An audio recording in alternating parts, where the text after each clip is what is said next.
Welcome back, everyone. Last week we went over protein, a little bit of the inner workings within it. For today, we're gonna dive a little bit deeper into fat. If you remember from last week, we went over the nutrition equation, okay? So we're basically gonna be going down the list for the next few weeks. First off, we started with that protein because it's the biggest lever that you could pull when it comes to nutrition. Now we're gonna go into that fat, and then next week we're gonna go into carbs, and then from there it's gonna be vitamins and minerals. But for today, we're gonna get down and dirty with really just trans-unsaturated fats, mono and polyunsaturated fats, so those different types of fats within our diet that we consume. We're gonna talk a little bit about the ratios between omega-6 fatty acids and omega-3 fatty acids. And then on top of that, we're gonna do a little bit of cholesterol talk. And just like last week where I left you guys with the top 3 tips that we can do to improve our consistency with protein, we're gonna do the same exact thing for fat. So let's just hop right into it. So you might be wondering, isn't fat bad for me? You know, you hear it so often that some people say fat's really bad for me, or fat's really good for me, or you don't really need fat. At the end of the day, fat is incredibly important, just like any other macronutrient.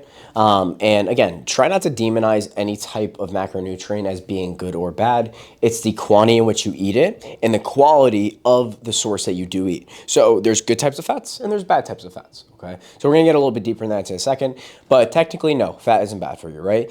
It's gonna be extremely important for providing a good source of energy for ourselves, aside from just carbs being our primary source of energy. It's going to provide fatty acids essential to our bodies. It's going to provide insulation and protection for our bodies as well as our organs, all right? And then on top of that, it's going to be a good way and provide a way to absorb specific vitamins and minerals. These vitamins and minerals will be your vitamin A, your D, your E, and your K, okay? So are there any certain fats that we should minimize? You might be asking yourself that question. Yes, there are, right? So we'll get a little bit deeper into it, but that's gonna be our trans fats, saturated fats, and overall cholesterol that we see in some of the foods that we do eat. So let's get a little bit deeper. What are trans fats, okay? Definition-wise, it's just gonna be liquid fats that are transferred into solid fats through hydrogenation, okay? So these type of fats will be seen to increase our LDL, okay, that you typically see on your blood panel, your metabolic results panel when you go to your PCP. Plus it lowers our good cholesterol, HDL cholesterol, okay? So some examples that you could see foods that contain higher traces of trans fats will be something like prepackaged baked goods. It'll be hydrogenated oils. So in this case, and you might be thinking like, what are hydrogenated oils? So typically we see it in fried foods, vegetable shortenings, things like that.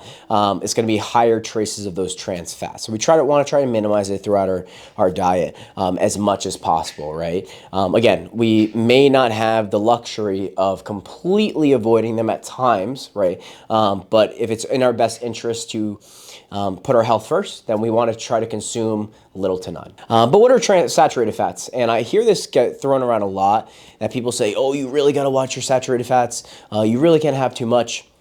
Well, it may be true, but the context in which people provide it as may be a little incorrect. So let's just get a little bit deeper into this.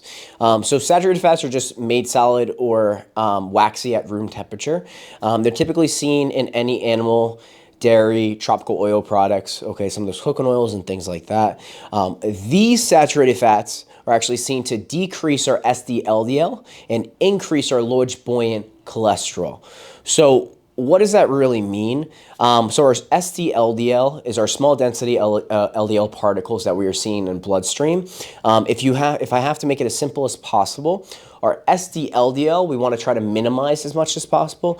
Our large buoyant cholesterol, we want to improve or increase as much as possible, okay? Because those smaller density LDL particles that are present in our bloodstream, it can lead to plaque a lot quicker, and overall it's not the greatest for us, okay?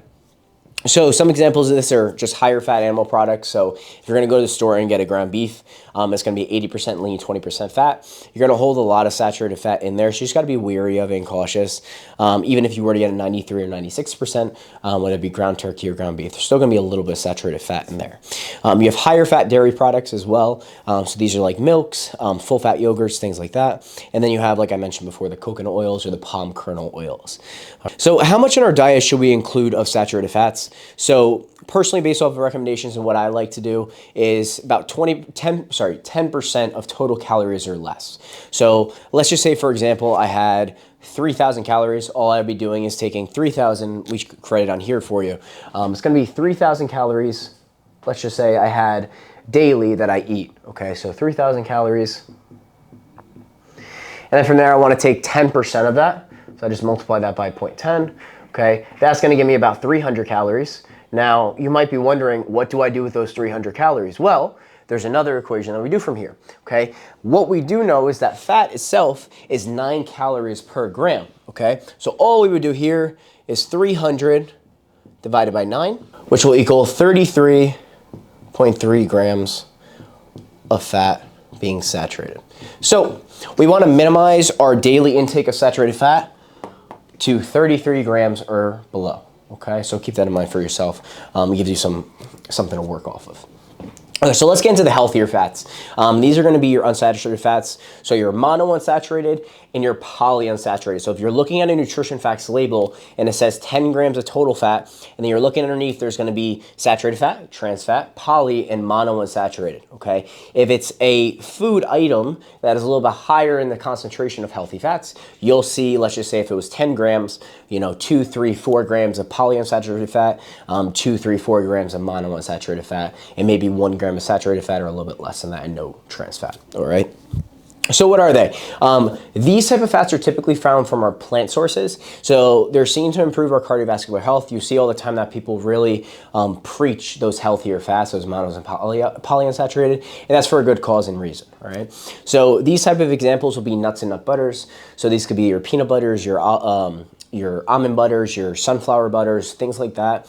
I usually do recommend choosing a nut butter that's a little more natural source. So if you look at the ingredient label, let's just say it's a peanut butter, usually the 2 ingredients would just be peanuts and salt, okay? You want to try to stray away from those that are using those additives in there.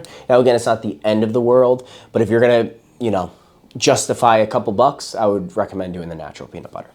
You have your olive, canola, sunflower, and cottonseed oils as well. And then you also have your avocados, okay? In a second, we're going to get into those fatty acids that are derived within those mono and poly. For right now, that's what it looks like. So how much of our diet should we include with them, all right? So if we're talking about fat in general, so monounsaturated will be about 10 to 20% of our total calories, as well as that polyunsaturated fat will be about 5 to 15% of those total calories. So all you would do again is, let's just say we take the 3,000 calories. If we want to do mono at about 10%, you would do the 10%. That's going to equal 300 calories again. 300 divided by 9, because it's the same calorie per gram because of the fat, it's going to equal 33 grams. So we'd have 33 grams of that saturated, 33 grams of that monounsaturated, and that's what that would look like, okay? In a second, we're going to get a little bit deeper into that, but that's what it's going to look like for right now. Okay. So omega-3s and omega-6s, you hear it often. A lot of people say that omega-3s are really good for you. A lot of people say omega-6s are really good for you. Some people say that omega-3s are a lot better than omega-6s. I like to stray on the side of it's important on what ratio you're having of each, right? So let's just dive a little bit into the types of omega-3 fats that you can have. So those are ALA, DHA, and EPA. So these are just the omega-3 fatty acids that are present within those mono or polyunsaturated fats that you do have, okay? So these are present like avocados, those healthier fat options that you eat daily. Okay, so what do? They're going to lower your coronary heart disease risk, as well as keeping a healthy immune system for you and yourself. And then on top of that, you have your omega-6 fatty acids. Those are going to be your LA, ARA, GLA, and CLA. All right, so what do? They're just going to help regulate our hormones and genes, as well as improving upon that immune health that we're trying to create with that omega-3 or keep in that manner, right? So let's talk a little bit more about the omega-6 to 3 ratio. So when we talk about omega-6 to 3 ratio, all we're doing is just comparing the omega-6 fatty acids to the omega-3 fatty acids in a ratio format within a mono or polyunsaturated fat, okay?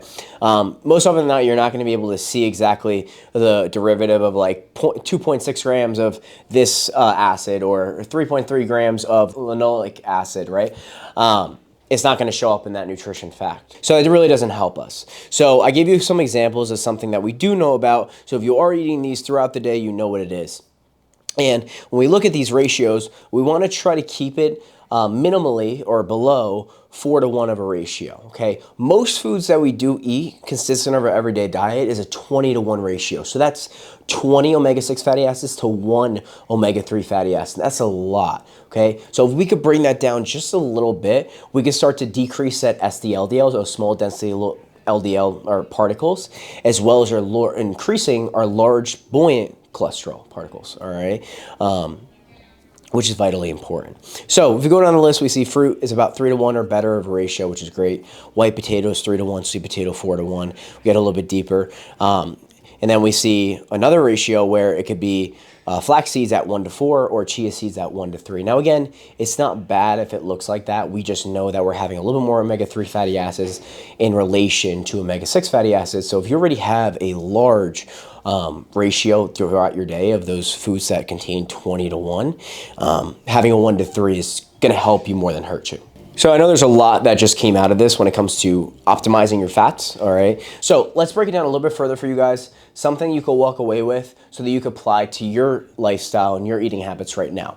So how much total fat should be consistent within my diet? Now recommendations will be about 20 to 35%. I like to be a little more aggressive on that scale, all right? So what I like to do is I choose a weight, let's just say I'm 150 pounds, all right, and then my scale is off of 0.3 to 0.5, so 30% to 50%. So 0.3 is my lower end scale, and 0.5 is my higher end scale, all right? So if I'm a person that really enjoys to eat out a lot, I like the tastier foods in my eating habits, right? I'm gonna lean towards the 0.5 side. If I'm someone that doesn't really care too much about it, I don't feel good with a lot of fat within my diet, I'm gonna lean towards the other side. So just to make it easy for everyone, I'll come into the end point right here into the mid section. So we have 150 times 0.4, and that is going to equal 60. So we don't have to do any other calculations for this. It would just be 60 grams, all right? So that means I have to have 60 grams a day of fat in my diet, and I'll be good. All right, so how much saturated fat should we be having consistently in our daily habits as well? All right, so let's break that down a little bit further. So if, let's just say we take that same 150-pound individual. Now, let's just say this individual is eating about 2,500 calories, okay? 2,500 calories. All we would do is take that 25 times that 0.10, just like we did previously. We know it's 250 calories, okay? Now let's do 250 divided by that 9, and that is going to give us 27. All right, so 27 grams of fat coming from saturated for this individual that weighs 150 pounds. Now, all we know now is 27 grams of that 60 is gonna go towards that saturated fat. Now to finish this off, all that we need to know now, aside from that trans fat of being 0%, is those poly and monounsaturated. Now that we already know that 27 grams of our 60 is coming from saturated fat, it makes it pretty easy for us to find what our monounsaturated should be, which we're going to do 60 minus that 27, which is going to equal 3, 2, 4. So 43 grams are going to come cumulatively through our poly plus our mono. Okay, so if you're going through your daily eating habits and you're looking at these things through, if you're using something like the Chronometer or MyFitnessPal, you'll be able to see exactly whether you're having those saturated fats or those poly plus monounsaturated fats, all right? So roughly it's gonna look something similar to this for the most part when you are going through your eating habits. And then lastly, we always wanna make sure that we're promoting a good omega-6 to omega-3 fatty acid ratio. Okay, that's just gonna help promote anti-inflammatory purposes within our body. So it just goes back to the same examples that I gave you previously. So let's just break this down a little bit further. Let me leave you guys with the top 3 ways that you can improve your consistency with fat to make it a lot easier to improve on your daily eating habits and stay consistent while you're in this consistency challenge. So number 1, demonizing fat is a one-way ticket to an unhealthy lifestyle. Remember, fat is not bad for you. All macronutrients are important. Just be mindful of the type of macronutrient profile you are consuming. Is it a trans fat? Is it a saturated? Is it a mono? Is it a polyunsaturated? Remember these things. Number 2, improve your eating by incorporating various foods with a good omega-6 to 3 ratio, okay? Considering the national average contains a 20 to 1 like we mentioned before, anything below or at 4 to 1 is considered a drastic improvement, all right? And then 3, how you deploy your fat will be a game changer in developing a consistent routine. So this one's a little bit more nuanced, right? So with fat being one of the slower digesting macronutrients that we do know, being that it is 9 calories per gram, okay? I like to put fat into the day where I'm not going to eat too much for the next few hours, or it's going to be right before bedtime. So it's just going to slow my digestion a little bit more. As I sleep, I stay satiated. So if someone's on a cut or they're trying to lose a little bit of weight, if deploying fat in that regard is going to be important for you and vital to remain satiation, let's just say you get the mid-afternoon snackies or getting very hungry during that time, I would recommend having some fat or a little bit more fat during lunchtime to help slow down that digestion.